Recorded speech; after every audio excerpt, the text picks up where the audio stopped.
안녕하세요. 만나서 반갑습니다. 놀이치료사 유은이라고 합니다. 오늘은 책과 관련된 이야기예요. 책을 좋아하는 아이를 어떻게 키울 수 있을까? 그 방법들에 대해서 고민하는 시간을 좀 나눠보도록 하겠습니다. 책을 좋아하는 아이를 키우려면 어떻게 해야 될까에 대해서 생각해 보도록 하겠습니다. 저는 결혼은 하고 아이를 낳으면서 정말 우리 아이는 책을 잘 읽었으면 좋겠다라는 그 소망과 기대가 많이 있었어요. 그래서 원래 TV를 좋아하긴 했지만 결혼과 동시에 임신했을 때부터 자연스럽게 책을 접할 수 있는 분위기를 해주면 좋겠다 싶어서 TV를 치우고 한쪽 벽면에는 책장을 가득 채우고 책을 많이 읽는 모습을 보여주고 싶다라는 마음가짐을 먹었어요. 어떻게 하면은 책을 좋아하는 아이를 키울 수 있을까 많이 고민이 됐습니다. 저희가 용기를 내서 TV를 치우고 그 자리에 책장에 책들을 가득 채웠습니다. 아이들에게 책을 읽으라고 하기 전에 우리 부모가 어렸을 때부터 스스로 책을 가지고 놀고 책과 많은 시간을 보내는 모습들을 보여주면 그런 모습에서 우리 아이들이 자연스럽게 책을 친근하게 접근할 수 있지 않을까라는 생각이었어요. 부모 스스로가 아이에게 책을 많이 읽어주는 모습을 분위기를 보여주는 이것이 이제 저희 약속이었어요. 그러면 이제 10년째 이어오고 있습니다. TV가 없어서 그런지 저희 아이들은 책을 보기도 하고 장난감처럼 가지고 놀아요. 때로는 어쩔 때는 찢어지기도 하고 너덜너덜해진 거를 갖고 또 다시 또 붙이기도 하고 이러면서 책을 장난감처럼 가지고 놀았어요. 책으로 집안이 난장판이 되긴 하지만 책을 좋아하고 사랑하는 마음으로 이제 키운다는 감사한 마음을 달랬죠. 책을 좋아하는 아이로 키우는 방법, 그 첫 시작은 책을 통한 즐거운 정서 경험을 하는 것입니다. 억지로 책을 읽어야 된다는 생각이 들면 이 또한 부담감이 작용하게 되고 흥미가 잃을 거예요. 그렇기 때문에 가장 중요한 건 무슨 도움이 주는 책, 유익한 책도 좋지만 본인이 스스로 글자를 읽고 이해하고 읽혀지는 재미를 경험을 해야 그 이후에 조금 나한테 도움이 되는 책, 그 다음에 여러 유형의 책들을 접할 수 있을 거라는 생각이 들어요.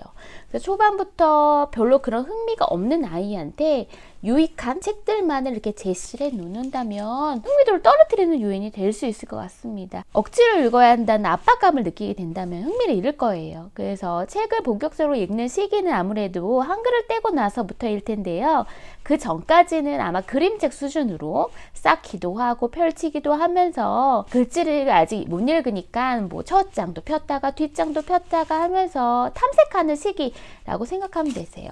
그렇게도 좋습니다. 이제 만약 형제자매가 있다면 함께하는 모습을 보여주는 겁니다. 아무리 좋은 책이라 하더라도 교육용 앱이나 패드를 사용하는 것과 독서라는 것이 굉장히 흥미도에 다른 차이가 있을 거예요. 어렸을 때부터 그런 매체에 익숙하게 접하게 된 아이일수록 이 종이책과 같은 그 정적인 자극들에 대해서 몰두할 수 있는 그 집중력이 조금 떨어질 수 있기 때문에 저는 가급적이면 스마트 매체보다는 종이책부터 친숙하게 하는 것을 원칙으로 하고 있었습니다.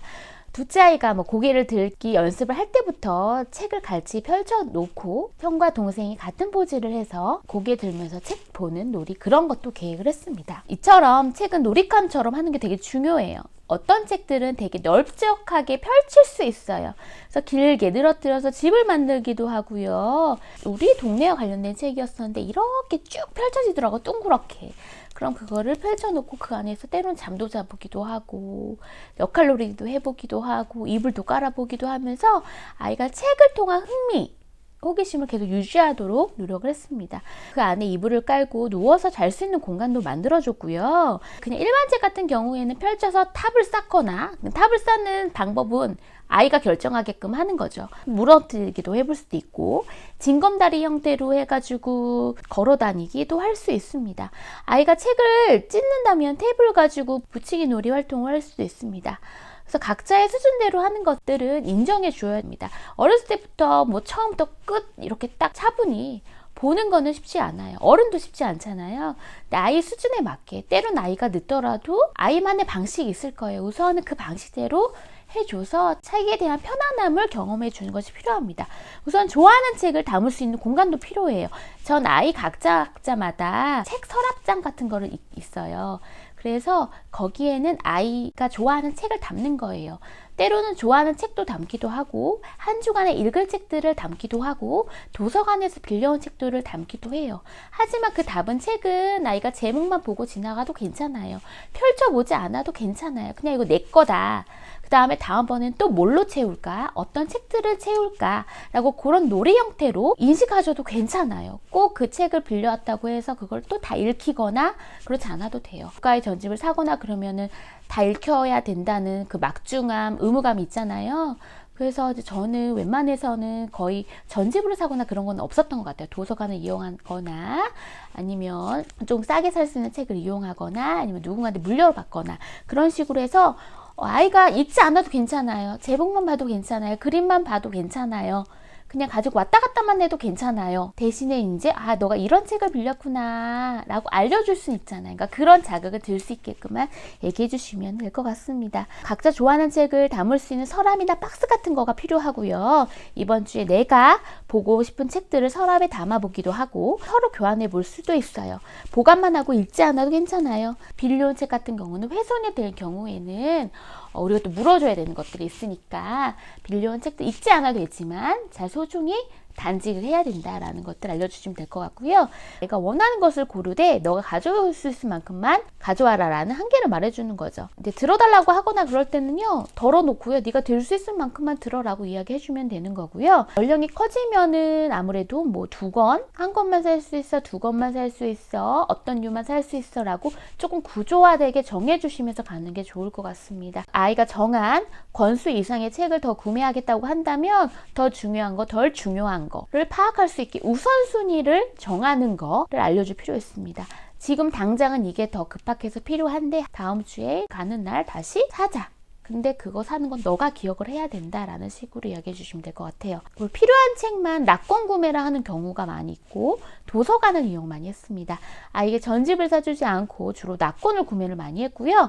아이와 함께 서점을 자주 가서 꼭 책을 사지 않더라도 신작 도서들 새로 나온 책을 보거나 보고 싶은 데를 먼저 찜해오거나 알려주거나 사진 찍어오거나 어떤 제목인지 어떤 류인지 다양한 똑같은 제목이지만 여러 류가 있다면 비교해서 볼 수 있게끔 그런 시간들도 갖습니다. 치는 대로 막 읽는 거. 우선 아이가 편독을 하더라도 어렸을 때는 좋아하는 책부터 읽도록 시작했어요. 만화가 있는 책이더라도 상관하지 않고 흥미가 유발될 수 있는 거라면 저는 기회를 줬어요.